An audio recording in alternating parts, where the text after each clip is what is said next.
नमस्कार बच्चों, आज की इस संस्कृत कक्षा में आप सभी का स्वागत है। आपकी पाठ्यपुस्तक शेमुशी के तृतीय पाठ को आज हम पढ़ने जा रहे हैं। पाठ का नाम है गोदोहनम। गोदोहनम मतलब गाय को दोहना। गाय जो है उसका दूध निकालना जो होता है तो उसे दोहन कर्म कहा जाता है, और गो माने गाय।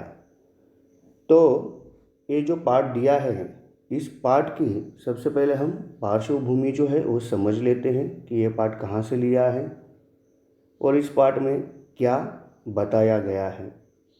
तो चलो बच्चों, आप सभी का मैं स्वागत करता हूँ इस संस्कृत कक्षा में। गोदोहनम। एतत् नाट्यांशं चतुर्व्यूहम् इति पुस्तकात् संक्षिप्य सम्पाद्य च उद्धृतम्। अस्मिन् नाटके एतादृशस्य जनस्य कथानकमस्ति यः धनवान् सुखाकांक्षी च भवितुम् इच्छुकः। मासपर्यन्तं दुग्धदोहनाद् एव विरमति। येन मासान्ते धेनोः शरीरे सञ्चितं पर्याप्तं दुग्धम् एकवारम् एव विक्रीय सम्पत्तिम् अर्जयितुं समर्थः भवेत्। परं मासान्ते यदा सः दुग्धदोहनाय प्रयतते तदा सः दुग्धबिन्दुम् अपि न प्राप्नोति। दुग्धप्राप्तिस्थाने सः धेनोः प्रहारैः रक्तरञ्जितः भवति। अवगच्छति च यत् दैनन्दिनं कार्यं यदि मासपर्यन्तं संगृह्य क्रियते तदा लाभस्य स्थाने हानिरेव भवति। ठीक है, जब भी हम संस्कृत का पाठ पढ़ेंगे तो सबसे पहले उसका उच्चारण सीखेंगे, इसलिए मैंने एक बार ये जो परिच्छेद जो है उसे पढ़ा है। तो चलो बच्चों, अभी इस परिच्छेद को समझ लेते हैं। यह जो परिच्छेद है वो पाठ की प्रस्तावना है। पाठ का परिचय जो है इसमें कराया गया है। तो यह जो पाठ है यह एक नाट्यांश है, और ये जो नाट्यांश है वह चतुर्व्यूहम।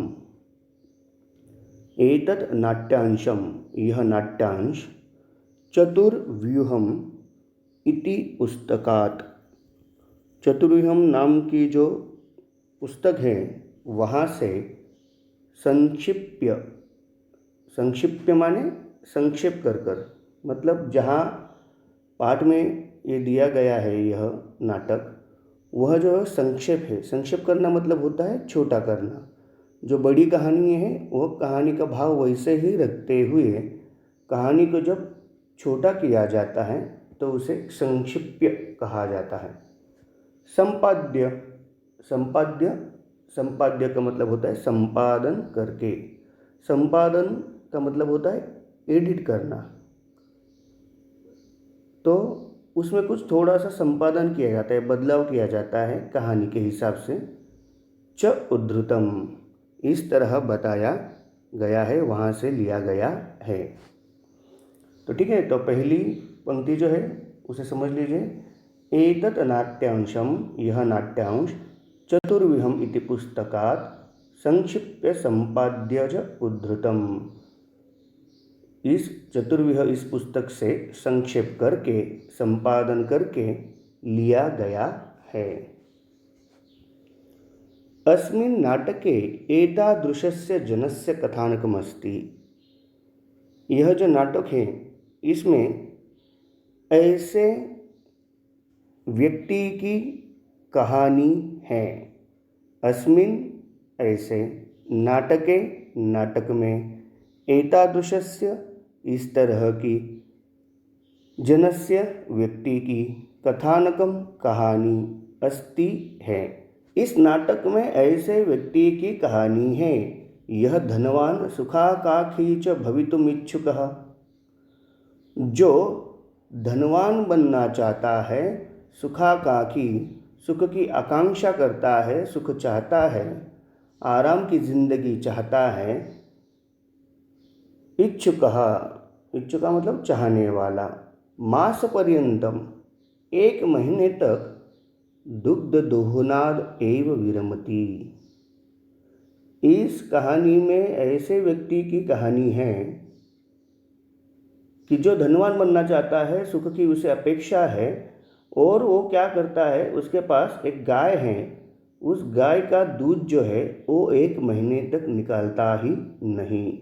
मास पर्यंतम, 1 महीने तक, दुग्ध दोहनाद एव, गाय का दूध निकालने से ही विरमति, रुक जाता है।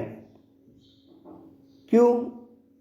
क्योंकि उसे ऐसा लगता है, एन मासांते धेनोः शरीरे, जिसमें क्या होगा कि गाय जो है, उस गाय के शरीर में, मासांते, देखो वाक्य, एन मासांते, जिसके द्वारा महीने के अंत में, धेनोः शरीरे, धेनु जो है उसके शरीर में, संचितम पर्याप्तम दुग्धम, जो दुग्ध, जो दूध जो है वो क्या हो जाएगा, इकट्ठा हो जाएगा, संचित हो जाएगा, और वो पर्याप्तम, बहुत सारा जो दूध है, एक बारम एव विक्रीय, एक बार ही बेचकर, संपत्तिम अर्जयितुम समर्थः भवेत्, वह संपत्ति पाने में समर्थ बन जाए। देखो उसकी सोच क्या है कि गाय जो है, गाय जो हर दिन दूध देती है, तो उसे ऐसा लगता है कि इस गाय को यदि हम हर दिन दूध निकालते हैं, या हर दिन दूध निकालने से अच्छा है कि मैं क्या करूँगा, महीने में एक ही बार, महीने के आखिरी वक्त मैं इसका दूध निकालूंगा। तो गाय के शरीर में जो सारा जो दूध इकट्ठा हुआ है, यदि मैं उसे एक बार ही बेच दूंगा तो मेरे पास ढेर सारा पैसा आ जाएगा। ऐसी उसकी सोच है। परम मासांते यदा सह दुग्ध दोहनाय प्रयतते, लेकिन जब महीने के अंत में वह गाय का दूध निकालने के लिए प्रयास करता है, प्रयत्न करता है, परंतु मासांते, मास के अंत में, महीने के अंत में, यदा जब, सह वह, दुग्ध दोहनाय प्रयतते, गाय का दूध निकालने के लिए प्रयास करता है, तदा स दुग्ध बिंदुम अपि न प्राप्नोति, तब वह दूध की एक बूंद भी नहीं प्राप्त करता है, न उसे वो एक बूंद भी मिलती है। देखो उसकी सोच क्या थी कि 1 महीने में ही एक बार दूध निकाल लूँगा और पैसे कमाऊँगा, लेकिन महीने के अंत में जब वो दूध निकालने के लिए गया, तब उसे एक बूंद भी दूध वहाँ पर नहीं मिला। दुग्ध प्राप्ति स्थाने, दूध मिलने की जगह, सह धेनोः प्रहारे ही रक्तरंजितः भवति, दूध निकालने की जगह वो क्या होता है, वो धेनु जो है, उस धेनु से मार खाता है, उसका प्रहार जो है, धेनु जो है, गाय जो है, उसे क्या करती है, मारती है, और वो रक्तरंजित भवति, वह रक्त से लथपथ होता है। और अवगच्छति च, और उसे समझ में आता है।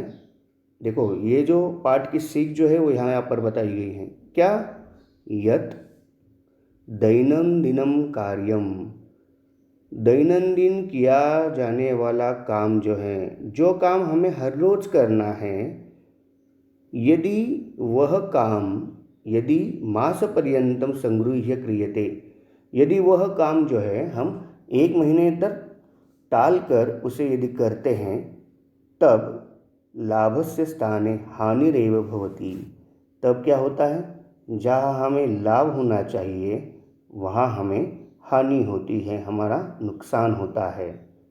ठीक है, तो